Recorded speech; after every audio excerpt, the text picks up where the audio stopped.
Glória a Deus. Saúde a todos os irmãos com a paz do Senhor. Amém?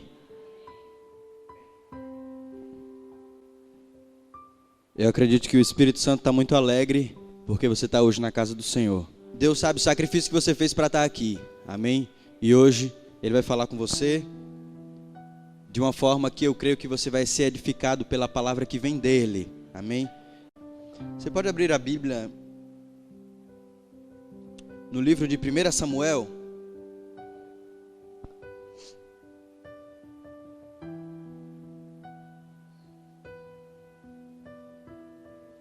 Primeira Samuel, capítulo 16.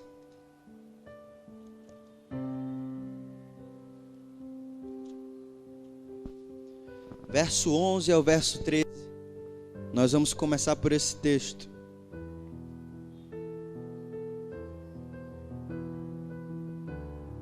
Amém? 1 Samuel, capítulo 16, verso 11. É um diálogo que acontece entre Samuel e Jessé antes da unção do novo rei de Israel.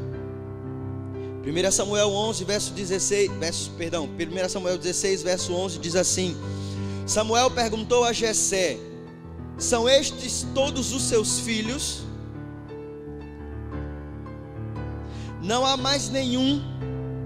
Bem, há o mais moço, respondeu Jessé, mas ele está fora nos campos, tomando conta das ovelhas. Mande chamá-lo imediatamente, disse Samuel, porque não nos assentaremos para comer enquanto ele não chegar. Então Jessé mandou chamá-lo, e ele era um rapaz ruivo, de boa aparência e olhos vivos. E o Senhor disse: é este o escolhido, derrame o óleo sobre a sua cabeça. Versículo 13: assim, enquanto Davi estava entre os seus irmãos, Samuel tomou o azeite que havia trazido e o derramou sobre a cabeça dele. E o Espírito do Senhor veio sobre Davi e lhe concedeu grande poder. Daquele dia em diante. Feche seus olhos, vamos orar. Espírito Santo de Deus, nós queremos te agradecer, Pai, pela tua palavra, Senhor. Nós queremos dar graças ao Senhor, Pai, porque o Senhor está aqui nesse lugar e o Senhor vai nos revelar algo nessa noite, Pai, através da tua palavra, Senhor. Nós sabemos, Senhor, que há um rio que sai do teu trono, Pai, um rio que alegra a cidade da morada do Altíssimo, e esse rio está nesse lugar, Pai, e nós queremos beber, Senhor, dessas águas nessa noite. Nós queremos ser moldados, Pai, pela Tua vontade nessa noite, pelo Teu querer, Senhor. Faça em nós, Pai, a Tua vontade. Faça em nós o Teu querer, Senhor, nessa noite. Que nossos ouvidos estejam abertos, Pai, e as nossas mentes ligadas no Cordeiro, ligadas no trono, Senhor, para ouvir tudo aquilo que sai da Sua boca, Pai, para ouvir tudo aquilo que sai do Seu coração nessa noite. Em nome de Jesus. A igreja diz? Amém. Não durma não, por favor. Eu prometo ser rápido. Amém? Então vamos lá.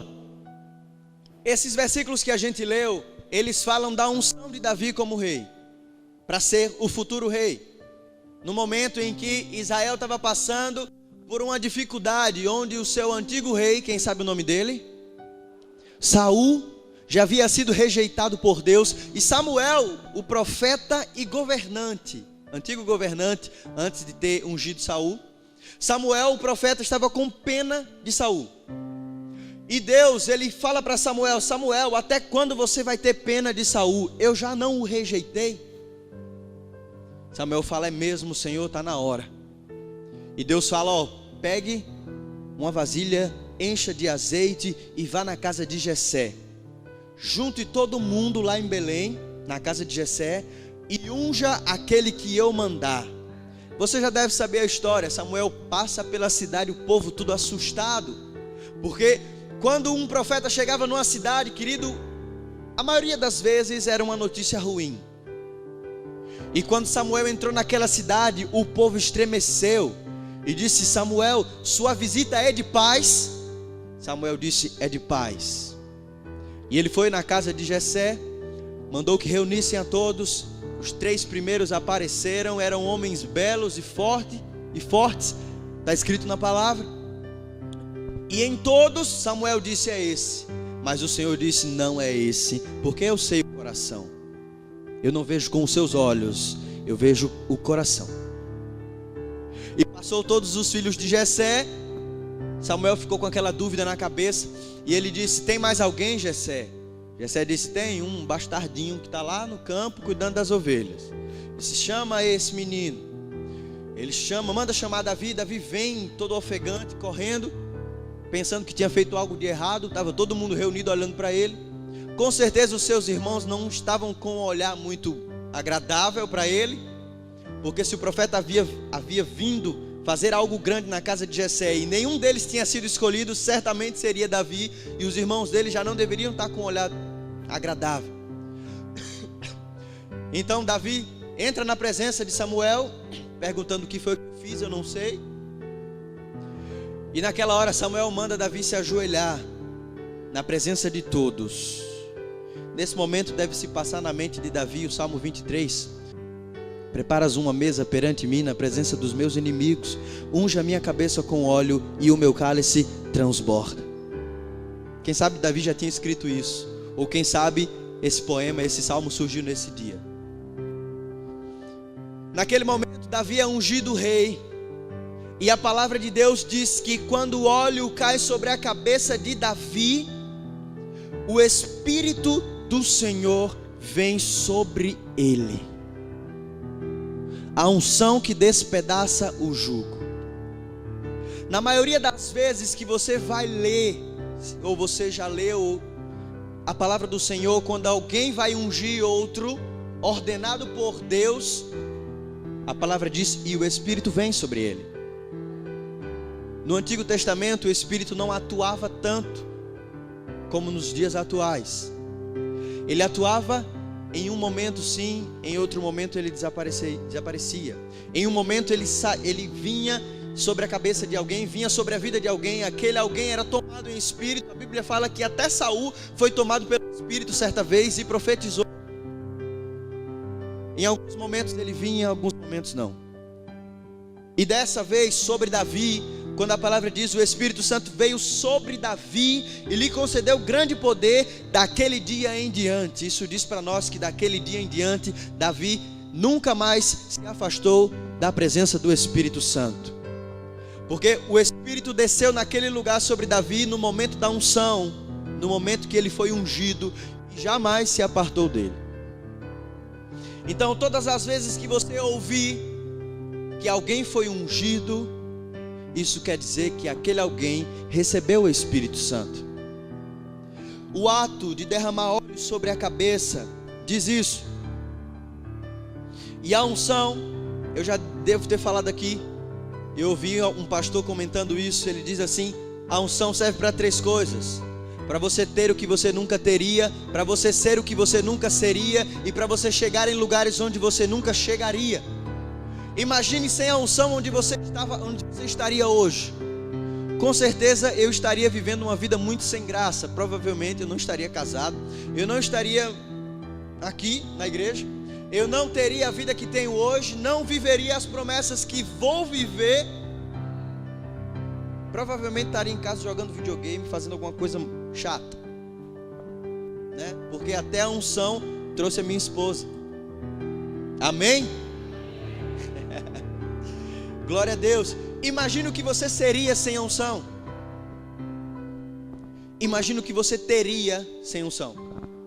E imagine onde você chegaria sem unção. Por isso é necessário reconhecer que a unção é indispensável em nossas vidas. Olhe para o irmão que está do lado, diga: irmão, não dispense a unção de Deus sobre você.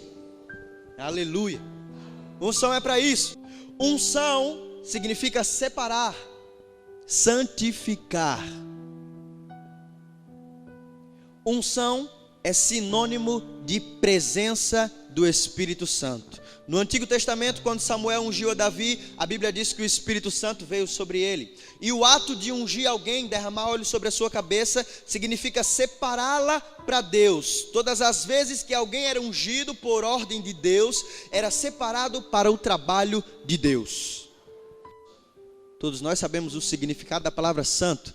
Significa separado. Então, assim, sabendo que ungido é ungido para ser separado, isso significa dizer que aquela pessoa que é ungida para a santificação, é ungida para ser santa, é ungida para ser separada.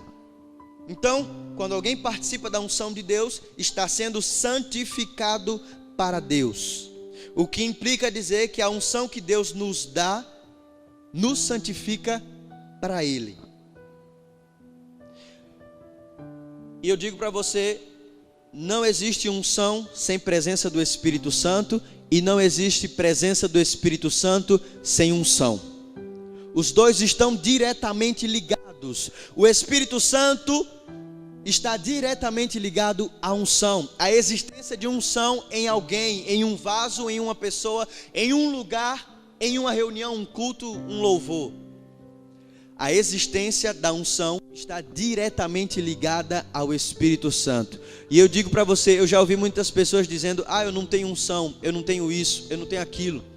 Se você não tem unção, isso significa dizer que o Espírito Santo não habita dentro de você. Porque a existência do Espírito Santo dentro de você está diretamente ligada à unção. Por isso eu digo para você, você tem unção sim. Porque o Espírito Santo ele se move dentro de você. Você tem unção, porque o Espírito Santo habita dentro de você. A unção está diretamente ligada ao Espírito Santo. Abra em Isaías capítulo 61.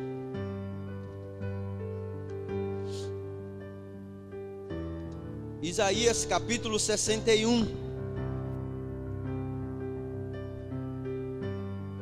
Só o versículo 1. Quem pode ler para mim?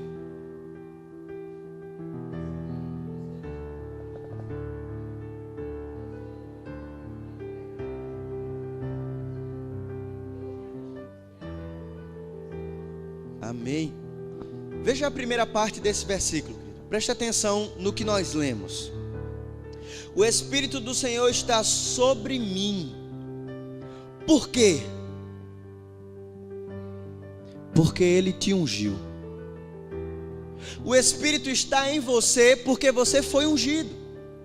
Está vendo a ligação do Espírito Santo com a unção? Com o ato de ser ungido, o Espírito Santo está sobre você, porque Ele te ungiu para proclamar liberdade aos cativos. E aí segue o versículo. Há uma ligação direta e estreita entre o Espírito Santo e a unção. Por isso que a unção despedaça todo jugo. Por isso que a unção liberta os cativos. Por isso que a unção te coloca em lugares onde você nunca estaria sem ela.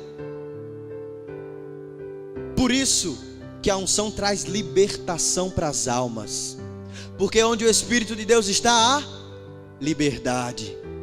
O Espírito do Senhor te ungiu e Ele está com você. E onde o Espírito de Deus está, há a liberdade. A unção também está diretamente ligada aos dons do Espírito. 1 Coríntios capítulo 12.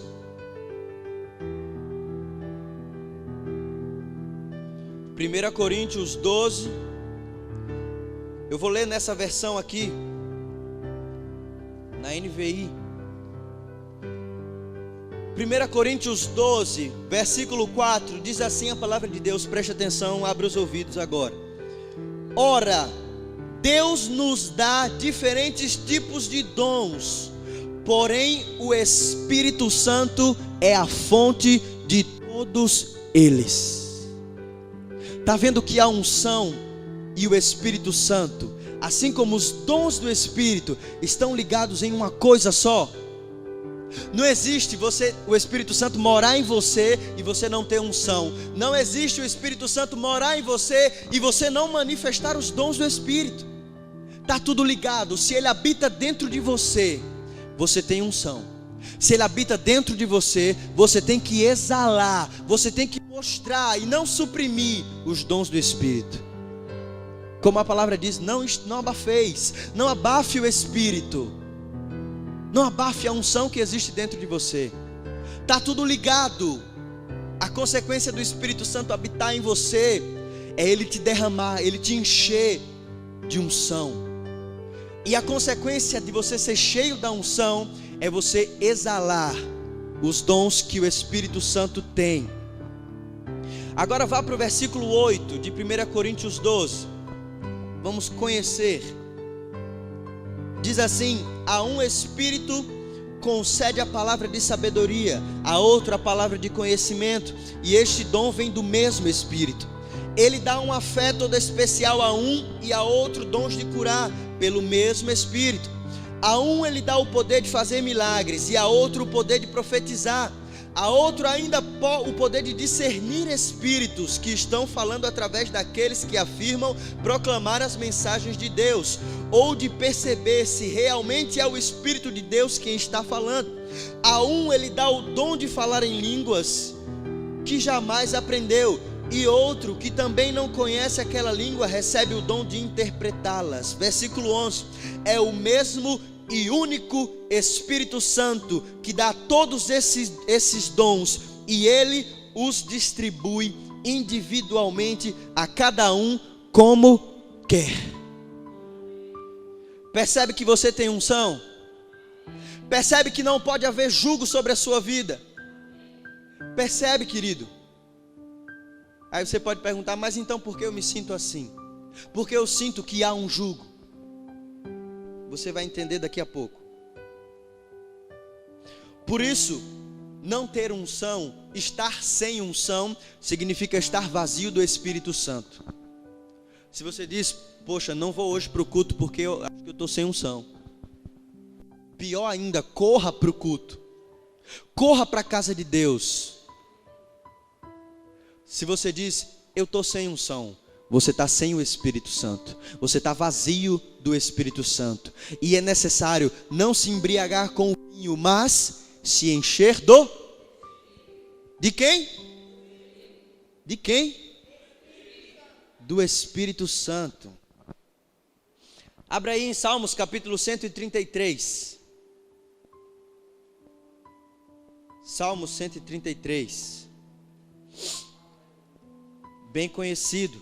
Você vai ver como a unção do Espírito Santo trabalha dentro de nós. Você já pôde perceber nessa noite que não existe unção sem o Espírito Santo. Não existe Espírito Santo dentro de nós se não houver unção. E não existe não ter dons espirituais. Ele dá a cada um quanto Ele quer e o que Ele quer. Ele dá da forma que Ele quer, mas ninguém fica sem. Ninguém.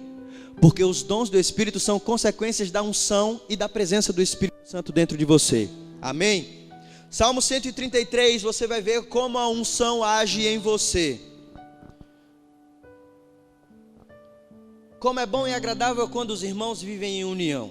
Versículo 2: essa união é como óleo perfumado, derramado sobre a cabeça de Arão, escorrendo pela barba até a bainha da sua roupa, do grande sacerdote. Sabe como a unção age dentro de você? De dentro para fora. Veja, primeiro o óleo é derramado sobre a cabeça. Sua cabeça é o quê? A sua mente.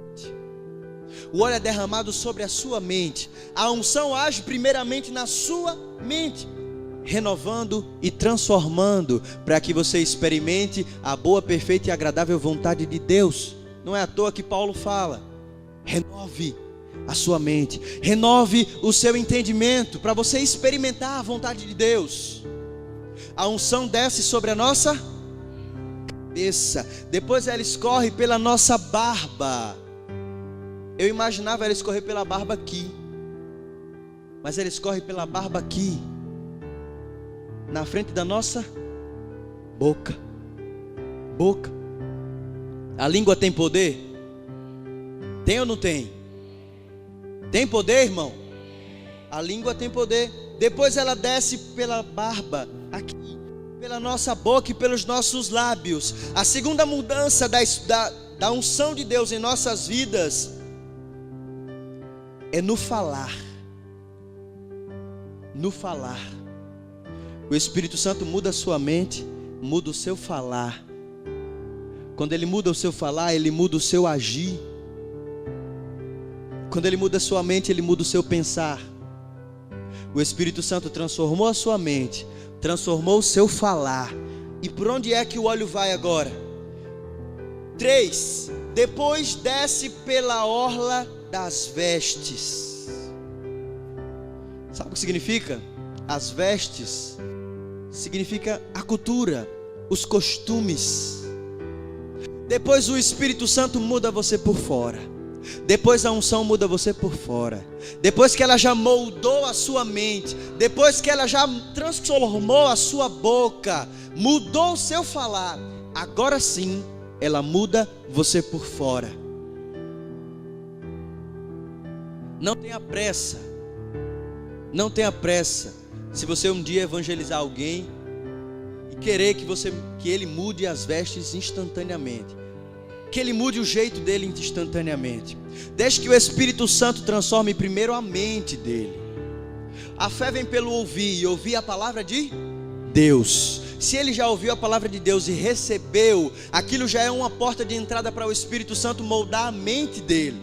E o óleo da unção, que anda, como nós vimos, diretamente ligado com o Espírito Santo, a partir do momento que o Espírito Santo habita na vida dele, o óleo derramado sobre a mente, ele recebe a transformação da mente.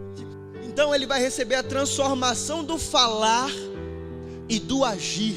E por último, ele vai receber a transformação por fora, pelas suas vestes. Porque o que Jesus mais queria, a transformação que o Espírito Santo mais quer hoje em dia, não é que você transforme só as suas roupas, não é que você mude o seu jeito de vestir.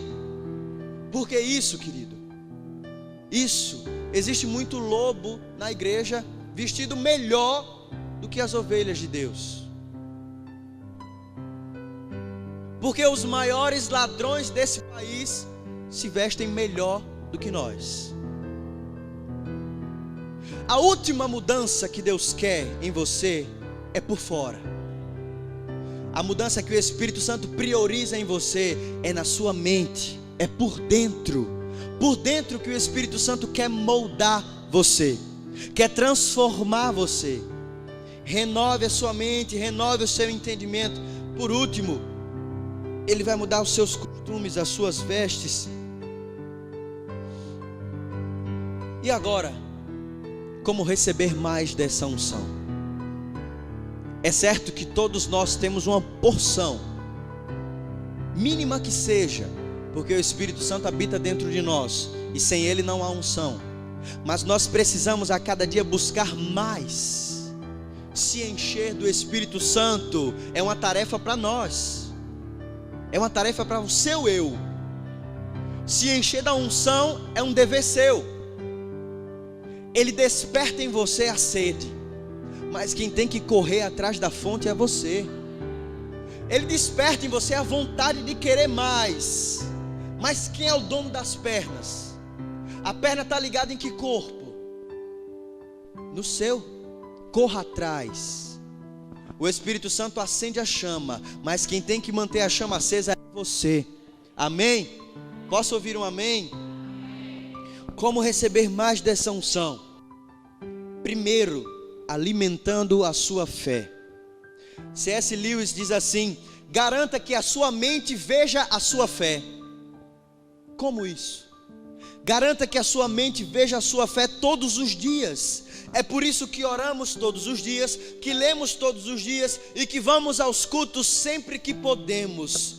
Porque a nossa mente tem que se recordar continuamente das razões da nossa fé.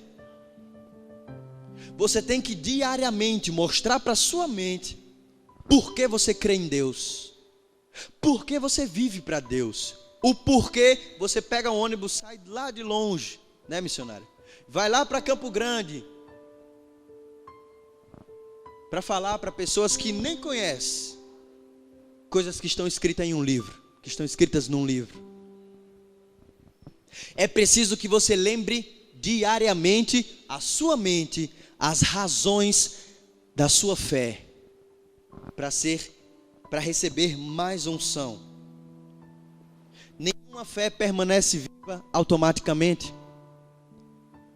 Nenhuma chama vai permanecer acesa se você não alimentar, se você não tiver óleo extra. Sabe aquelas 5 virgens que tinham óleo sobrando? Que tinham unção sobrando? Nenhuma chama que o Espírito Santo, que Deus acender em você, vai permanecer acesa para sempre se você não fizer nada. É necessário movimentar-se, é necessário buscar, é necessário correr atrás, se encher. E se você for ver, querido, a maior parte dos desviados, eu estou dizendo a maior parte, não estou dizendo todos, a maior parte dos desviados se afastaram das razões da sua fé. A maior parte dos que deixaram a Cristo, deixaram porque o esfriamento aconteceu, porque eles se distanciaram dos alimentos da fé. Quais são os alimentos da fé? Oração, palavra, jejum, louvor, assiduidade, ação também. A igreja antiga discutia. Existe uma denominação antiga que diz que é mais importante fazer as obras. Outra denominação antiga diz que é mais importante a fé. Qual é o mais importante, a fé ou as obras?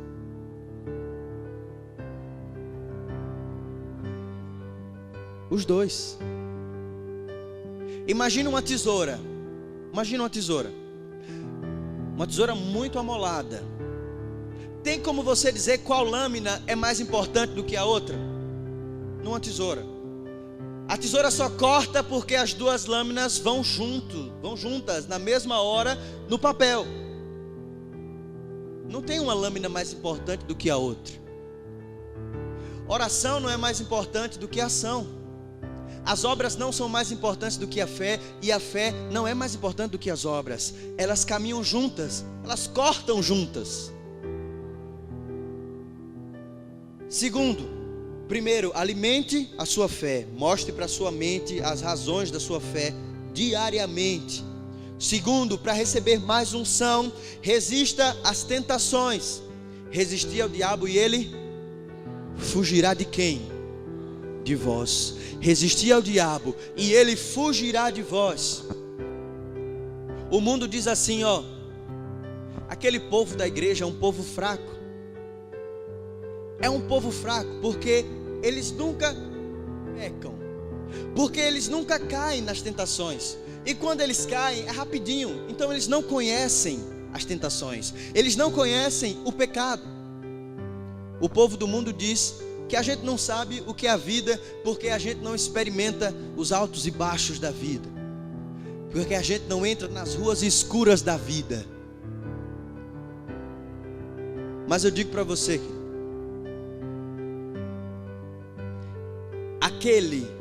preste atenção, aquele que resiste uma tentação por 5 minutos e depois cai, conhece menos do que aquele que resiste à tentação por 1 hora.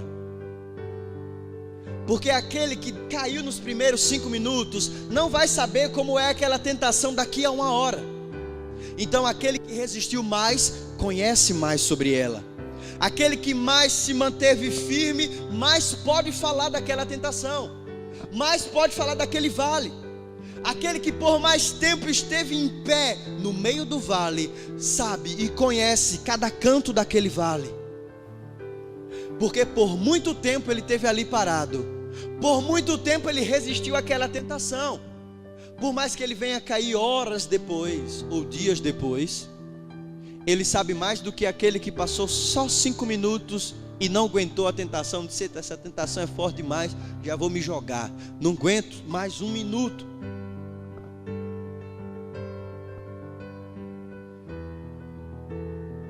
Tem uma frase no livro que diz assim: é impossível reconhecer a força do mal em nós até que decidamos enfrentá-la. Você nunca vai conhecer a sua tentação se você não enfrentá-la. Você nunca vai conhecer, eu vou dizer assim, as manhas de vencer as tentações se você não bater de frente com elas. Se você ceder a elas, você sempre vai ver elas até aquele ponto e aí você cai. Você encontra com elas e aí você cai. Mas se você bater de frente, você vai conhecer mais sobre ela. E você vai dizer: ó, eu já não caio aqui. Eu já sei como você age. Eu sei que você quer me derrubar nessa área, nessa área e nessa área. Eu já fechei as brechas nessa área. Aquele que mais resiste, mais conhece. E Cristo, por ser o único que nunca caiu em tentação, Ele é o expert que conhece todas as tentações. Porque Ele, desde o dia que nasceu até o dia da sua ressurreição, até o último segundo que Ele pisou nessa terra, Ele jamais caiu. Então, se Ele passou todo esse tempo resistindo, Ele conhece todas as tentações como ninguém. Posso ouvir um amém? E o último requisito para você ser cheio do Espírito Santo, para você receber mais dessa unção que quebra o jugo, dessa unção que te leva para lugares onde você jamais chegaria, para você receber mais dessa unção, você precisa sair do centro da sua vida. Balança o irmão aí, diga: irmão, acorda aí, irmão. Saia do centro da sua vida. Deixa o centro da sua vida para aquele que é o centro do universo, para aquele que é o centro de tudo. A gente precisa parar de pensar que nós somos o centro, de que tudo gira ao nosso redor. A gente precisa deixar essa mania de achar que todos pensam em nós, que todos falam de nós e que todos sonham conosco. A gente precisa encarar a ideia que muitos irmãos passam a semana sem pensar na gente, porque nós não somos relevantes para eles, não somos importantes. A gente precisa parar de pensar que somos o centro das coisas e colocar Cristo no centro. Nós estamos mal acostumados, porque os sermões de hoje em dia nos colocam no centro. Os louvores de hoje em dia nos colocam no centro, querido. As mensagens, o evangelho que é pregado em muitos lugares por aí, nos coloca no centro, no palco, no lugar de destaque, onde todos vão olhar, todos vão admirar você brilhando, onde todos vão ver que Deus usou você e não eles, que Deus é poderoso, porque Deus exaltou você e humilhou a eles. A mensagem que é pregada nas igrejas hoje, em muitos lugares, são mensagens que tiram Cristo do centro da igreja e coloca você no centro da igreja. Faz de Deus um babaca, um Papai Noel. Se você se comportar, você vai receber. Se você for bonzinho, você vai receber. Muitas vezes o evangelho que nós vivemos, a música que nós escutamos, as mensagens que são pregadas, são mensagens que tiram Cristo do centro e colocam a nós. Você está acostumado com isso. Eu estou acostumado com isso. Mais do que você imagina. A igreja hoje está acostumada em ser o centro. Mais do que você imagina. Sabe por quê? Porque às vezes nem ler a Bíblia a gente sabe. Porque às vezes nem ler esse livro que Deus nos deu. Nem pedir orientação a gente pede, a gente lê na cara dura. A Bíblia é um livro de mandamentos, é um livro de avisos. É um livro que diz para você, haja dessa forma, senão isso acontece. É um livro que manda, ele não aconselha, ele manda. Porque se você coloca a sua vida nessa fé, então você tem que seguir com tudo que você tem. Se você decide um dia topar e dizer, fechou Cristo, fechou Jesus, é eu e você, eu vou viver essa fé aqui. Você não pode estar com um pé dentro e um pé fora. A palavra do crente é sim e não. Não tem meio termo. E às vezes até ler a Bíblia errado a gente lê. Por exemplo, quando a gente lê a parábola das 10 virgens e a gente diz: nossa, eu sou a virgem sábia, porque eu estou cheio da unção, porque eu jamais vou deixar minha lâmpada apagar, porque quando Deus vier, vai deixar aqueles incrédulos lá da igreja tudo para trás, porque aquele povo não quer saber de Deus, e eu quero. A gente lê a parábola das 10 virgens achando que a gente é a parte sábia, quando nós somos as loucas, quando nós vivemos como as loucas viviam, sem se preocupar com a eternidade, sem se preocupar o jeito que a gente entra aqui e dá o nosso louvor, o jeito que a gente sobe aqui e prega uma palavra, ou o jeito que a gente sai e evangeliza. Porque a gente lê a Bíblia, a parábola do filho pródigo. Nossa, eu sou o filho, eu voltei para os braços do pai, o pai me recebeu, o pai colocou um anel no meu dedo, fez uma capa para mim, e hoje eu vivo a vitória. Está vendo como a gente é acostumado a ser o centro? Quando a gente pensa ser o filho pródigo, e quem sabe nós somos os porcos que comiam a lavagem lá que o filho pródigo olhava. Ou quem sabe nós somos os amigos que levaram toda a riqueza, toda a herança do filho pródigo. Está vendo como a gente é acostumado a estar no centro, a ser o centro das coisas?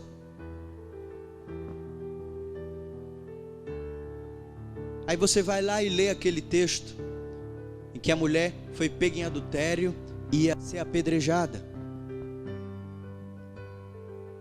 Aí você diz: eu sou a mulher, os meus acusadores querem me derrubar, os irmãos querem tudo me tirar do meu cargo, os irmãos querem acabar com a minha fé, os meus inimigos lá do trabalho, os meus inimigos lá da igreja, os meus inimigos lá de casa.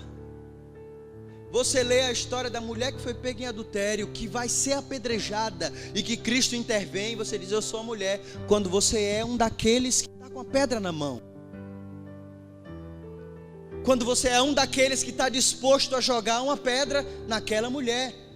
Está vendo como a gente está acostumado a estar no centro? É por isso que a Bíblia é um livro de avisos, é um livro de mandamentos. Ela diz: olhe para você, você não é esse bonitinho não. Se coloque no seu lugar. Conheça quem você é, o que você tem feito para merecer. Sabe, quando nós reconhecemos que não somos as virgens sábias, que não somos o filho pródigo, e que não somos a mulher que recebeu o perdão de Jesus, quando nós reconhecemos, nós abrimos uma porta gigante para que a unção seja derramada em nós, e para que essa unção transforme a nossa mente, a nossa boca e a nossa vida por completo. Quando você reconhece que você não é o melhor cristão, que você não é o melhor irmão que tem nessa igreja, que você não é o melhor pastor, melhor missionário, melhor evangelista, quando você reconhece que você não é nada sem a unção e sem o Espírito Santo, você abre uma porta para que Deus derrame mais unção e mais do Espírito dele sobre você. O avivamento vem quando você disser: Senhor, o problema não é a pastora, o problema não é o profeta que só profetiza coisa ruim, o problema não é o som ruim da igreja, Senhor. O problema não são os ministros que cantam mal, desafinado. O problema não são os músicos que são todos amadores. O problema sou eu.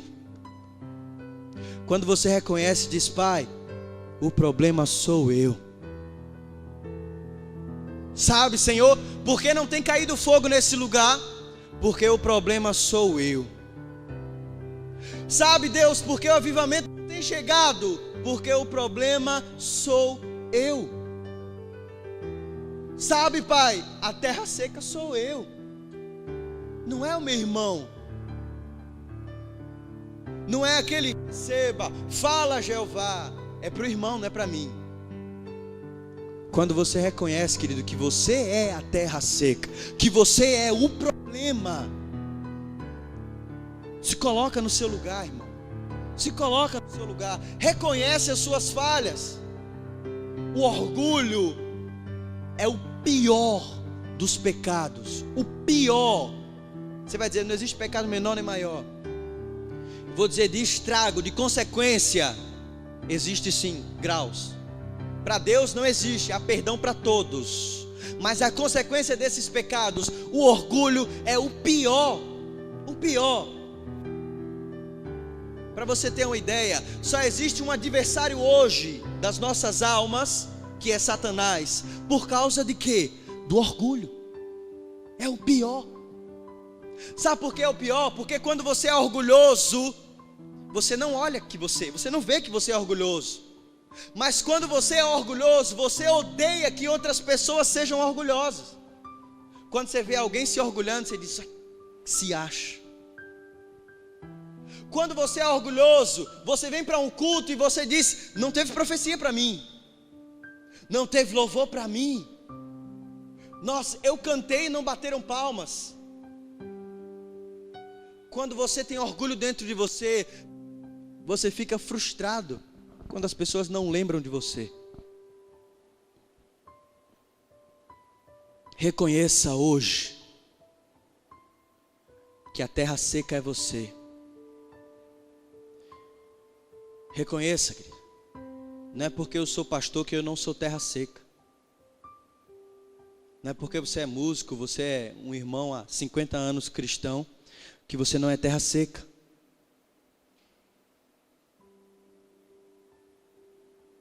Quando você fechar os seus olhos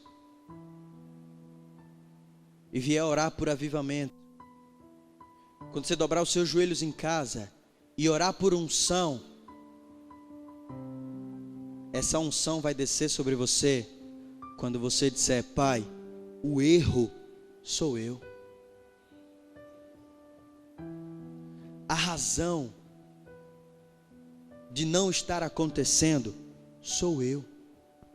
Já imaginou, querido, se todo mundo se colocasse no seu devido lugar? Já imaginou? Você pode ficar de pé? Aleluia. Existe um louvor que eu aprendi com